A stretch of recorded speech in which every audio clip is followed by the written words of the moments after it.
जय शिवराय. मी प्रथमेश लक्ष्मण माने, राहणार बुद्री, तालुका तुळजापूर. शून्यतालीम संघ आयोजित छत्रपती शिवाजी महाराजांच्या जयंतीनिमित्त व्याख्यान स्पर्धेत मी देशावर परकीय आक्रमण हा विषय घेऊन सहभागी होत आहे. यदा यदा हि धर्मस्य ग्लानिर्भवति भारत अभ्युत्थानम् अधर्मस्य तदात्मानं सृजाम्यहम्. परित्राणाय साधूनां विनाशाय च दुष्कृतम् धर्मसंस्थापनार्थाय संभवामि युगे युगे. भगवान श्रीकृष्णाने राष्ट्राला दिलेला हा आशीर्वादच. जेव्हा जेव्हा या राष्ट्रात अधर्म वाढेल, देश संकटात सापडेल, तेव्हा तेव्हा मी या राष्ट्रात जन्म घेईन आणि धर्माचे संरक्षण करेन. पण भगवंताला सुद्धा याचा विसर पडला का?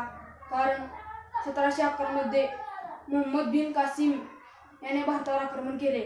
हे आक्रमण नुसतं रणांगणावर नव्हे तर यामध्ये जिहाद होता. जिहाद म्हणजे जनतेची मुंडकी कापून त्याची मिनार रचले जात होते.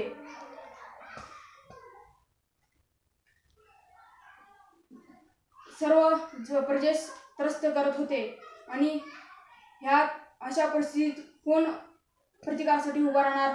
प्रतिकारासाठी उभा राहण्याची जर मुंडकच कापलं जात होतं.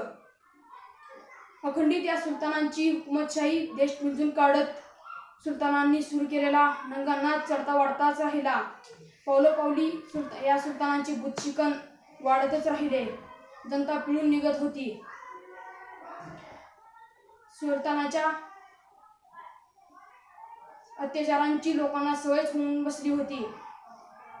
जो सुलतानाच्या विरुद्ध जाई त्याची गर्दनच कापली जायची. सुलताना अजून काही वर्ष राहिला तर बेहत्तर, पण जनतेचा हार खाऊन माघार घेतली असेल तर पुन्हा हिंदू राज्य आणि सार्वभौम सिंहासन अशक्यच. हिंदू राजा आणि आपलं सार्वभौम सिंहासन असा विचार करायला सुद्धा लोक घाबरायची. 1192 रोजी एक लढाई पेटली आणि त्यावेळी आमचा हिंदू राजा होता सम्राट पृथ्वीराज चौहान आणि बाहेरून खैबर खिंडीतून आलेला मोहम्मद घोरी. तराईच्या प्रदेशात हे युद्ध पेटलं. आणि याचा परिणाम काय तर आम्ही आमची दिल्ली गमावली आणि देश उत्तरेकडून पोखराला सुरुवात झाली. पुढे बलबनचं युद्ध. याने तर म्हणे एका दिवसात 1000 लोक मारली आणि बंगालमध्ये तर याने हजारोंच्या संख्येने मिनार रचले. ह्या धामधुमीत सह्याद्री निवांत पोहडलेला होता आणि नजर लागलीच महाराष्ट्राला.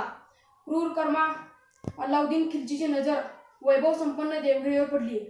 अल्लाउद्दीन खिलजी म्हणजे दिल्लीच्या जलालुद्दीन खिलजीचा पुतण्या. याची नजर देवगिरीवर पडली. हा 1000 घोडदळ घेऊन महाराष्ट्राच्या दिशेने मार्गक्रमण करू लागला.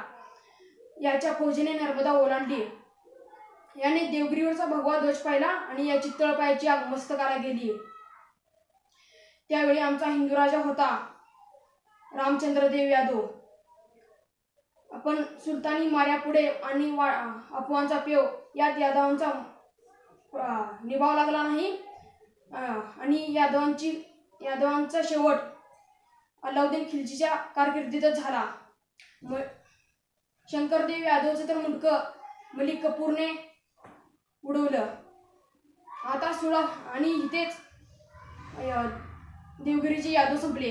आता सुळासाठी उठला तो त्यांचा जावई हरपालदेवने दिल्लीला जाणारी रसद बंद केली.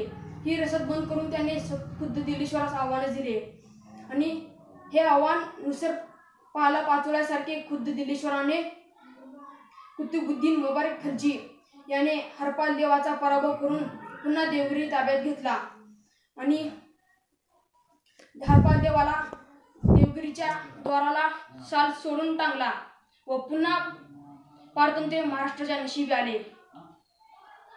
जय शिवराय, जय हिंदू राष्ट्र.